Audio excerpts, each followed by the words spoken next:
It's easy to avoid paying much mind to pennies. You don't have to be particularly wealthy to see that it's quite difficult to make a single cent go very far, especially with inflation increasing more and more every year. And while plenty of people still keep a penny jar in the house, for 45 years, Otha Anders of Louisiana was taking that practice to an entirely different level. After filling up over a dozen 5-gallon drums with pennies, he decided it was time to cash in. So he started carting the pennies down to the bank.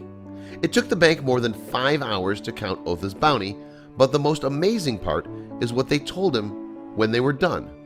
Otha got some seriously unexpected news about his savings. It's not always easy to save money, but one way that some people try to stretch their dollars is by collecting their coins in a piggy bank. Sure, it might not seem like much initially, but eventually that loose change can really add up. Even with that knowledge, though, it can be difficult to feel that same way about pennies. After all, not only are they the least valuable form of American currency still being circulated, but with inflation, they're being used less and less often. Not only that, but you may have heard that it actually costs more than a penny to make a penny. It may sound crazy, but it's absolutely true. In fact, the United States lost approximately $55 million in 2013 from producing pennies. Yet that doesn't change the fact that if you save enough of just about any form of currency, including pennies, for a long enough period of time throughout your life, you're eventually going to earn a significant payload. That's why for more than 4 decades of his life, Otha Anders saved every single penny that he could possibly find.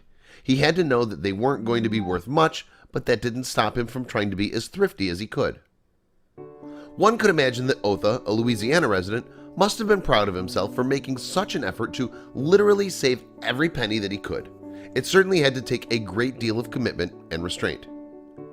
He saved the pennies in big 5-gallon jugs, and over the years, they began to accumulate. As you might expect from something like that, they really started to take up space. It was getting to the point where the amount of coins Otha had was unmanageable. That must have been why, one day, 45 years after he had originally started collecting pennies, he decided that enough was enough. Otha started carting his pennies over to the bank. It was finally time to cash in, and the whole process took over 5 hours. What happened when he made it to the bank, though, blew everybody's mind. They must have known that with that many pennies, he would have had a hefty payout, but nobody could have predicted exactly how much they'd all be worth. That was quite the payday. After all those years of literally penny pinching, hopefully Otha was able to enjoy his earnings. He certainly deserved a nice dinner out, a fancy glass of champagne, or even a luxurious vacation. You won't believe how much his coin collection was worth in the video that follows.